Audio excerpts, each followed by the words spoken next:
ground, satellite and airborne-based augmentation systems.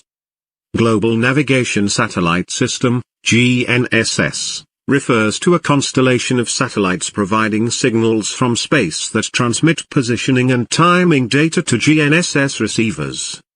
The receivers then use this data to determine location.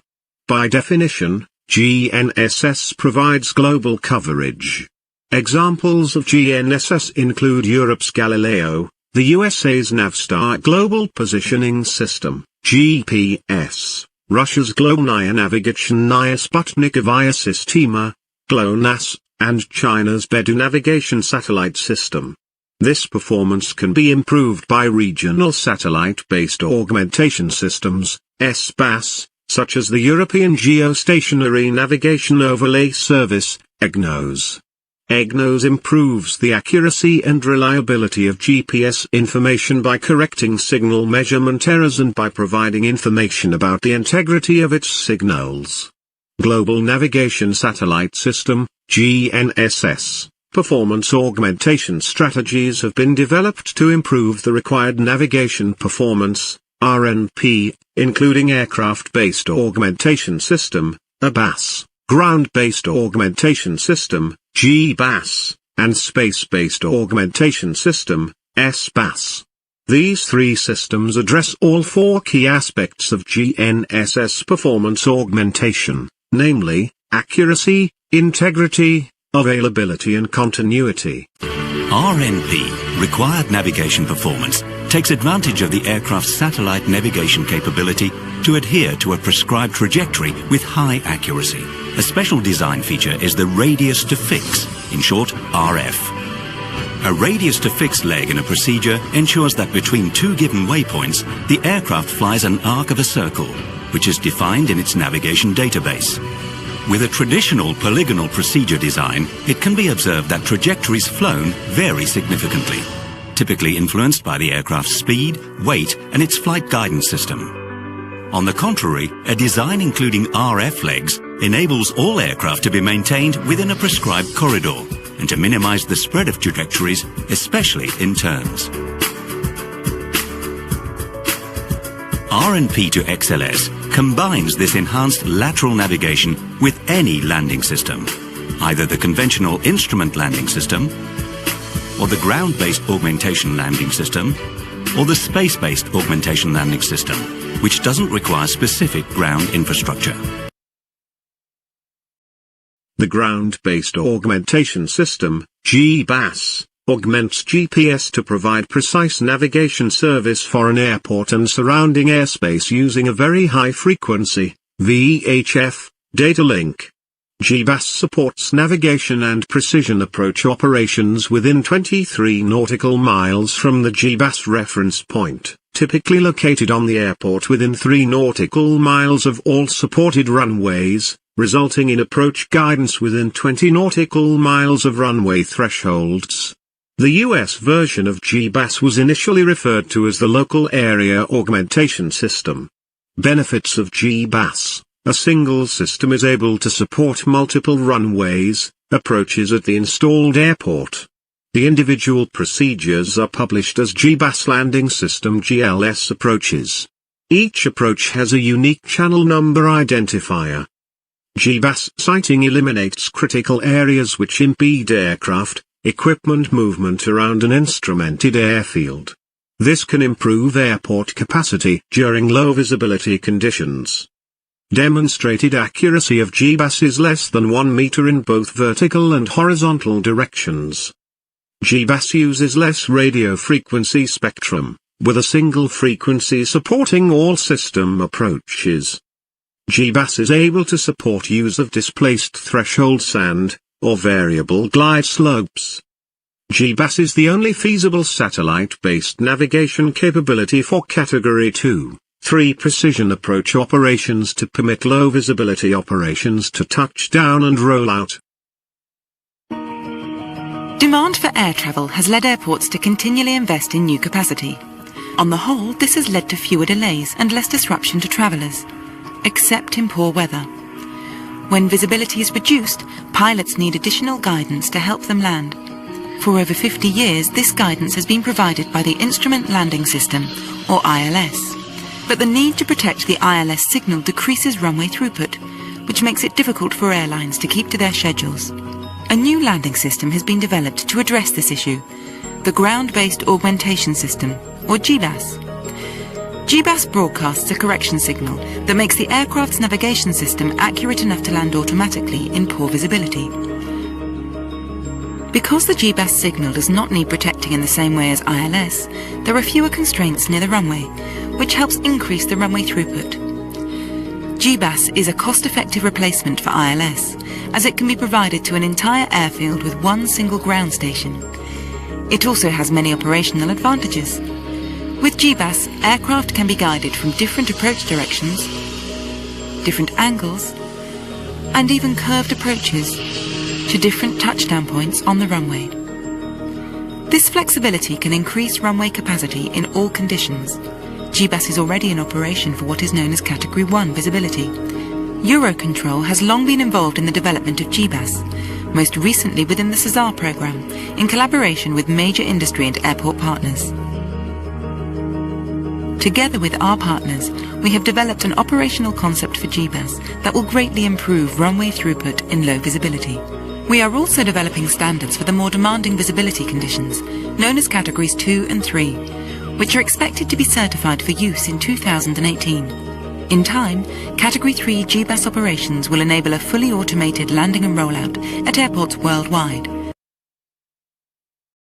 A GLS or GBAS landing system is a global navigation satellite system-dependent alternative to Instrument Landing System, ILS, which uses a single GBAS airport ground station to transmit corrected GNSS data to suitably equipped aircraft to enable them to fly a precision approach with much greater flexibility. Non-linear precision approaches can be flown, as can flexible vertical profiles for such approaches. From a pilot perspective, the flight deck display is driven by GBAS avionics incorporated in the multi-mode receiver, MMR, and is the same as for ILS. So no additional training is required. The only significant difference between an ILS and a GLS approach for the pilot is that they select a 5-digit channel number rather than an ILS radio frequency.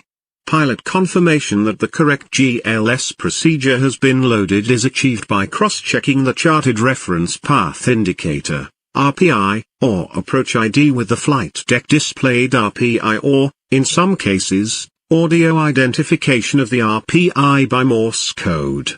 Benefits of the GLS. From the user perspective, the GBAS service can offer significantly better performance than an ILS.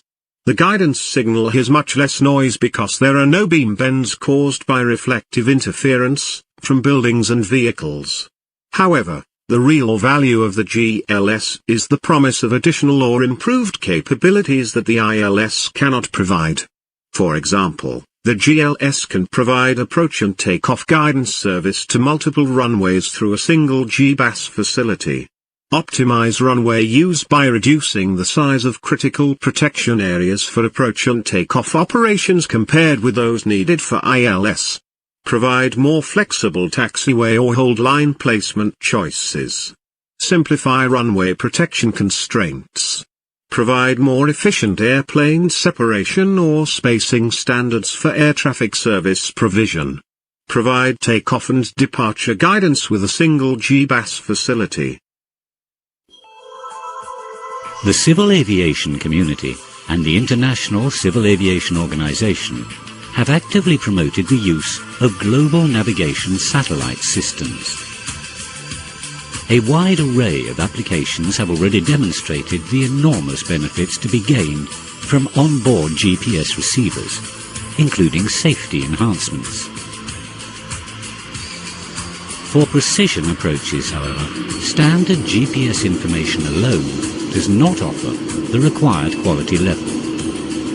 The Ground-Based Augmentation System, GBAS, is a system that provides enhanced GPS positioning to aircraft, with the accuracy, integrity, continuity and availability that precision approaches demand.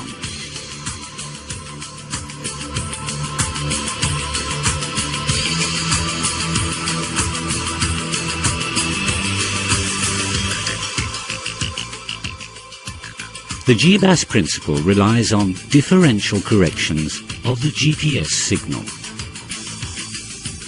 A ground station is fitted with a number of GPS receivers.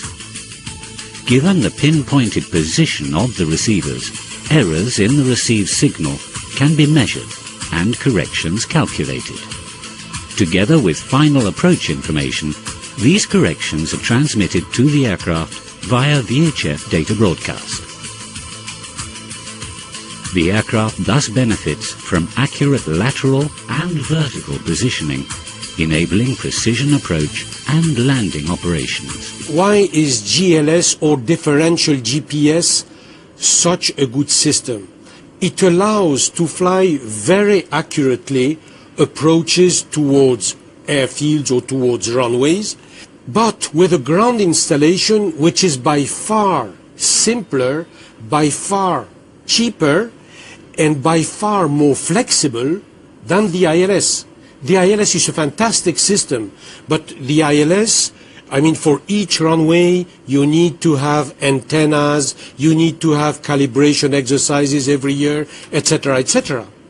Whereas with one ground station on an airfield, you can feed all the runways of this airfield and fly GLS approaches to all those fields with just one station, which is located inside the airfield. Airbus has developed a GLS program for the A320, A340 and A380 families. An intensive flight test campaign has been carried out in Toulouse, with some additional flights in Sydney. Also, under the European project Optimal, additional tests on interoperability and geographical impact have been conducted in Malaga, in Spain. On board the aircraft, Airbus has chosen to integrate GLS like the ILS, capitalizing on existing aircrew practice.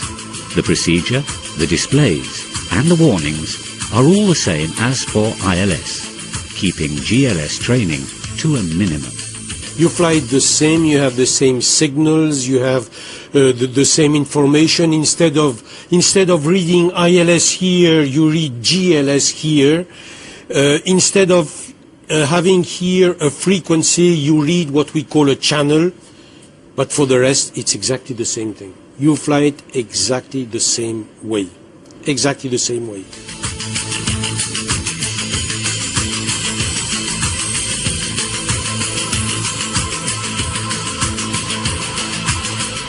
GBAS systems are disseminating precision approach practices throughout the world. In some areas where ILS already exists, GBAS stations are deployed because of the associated technical robustness, cost investments and airport capacity benefits, also providing smoother guidance. The A380 has now been certified for Cat 1 Autoland, and several A380s will be delivered in 2008 with embedded GLS capability. The company's next step is to obtain GBAS Cat 2 and Cat 3 minima as soon as possible, demonstrating Airbus' commitment to worldwide GBAS research and development and fully releasing the potential benefits of GLS.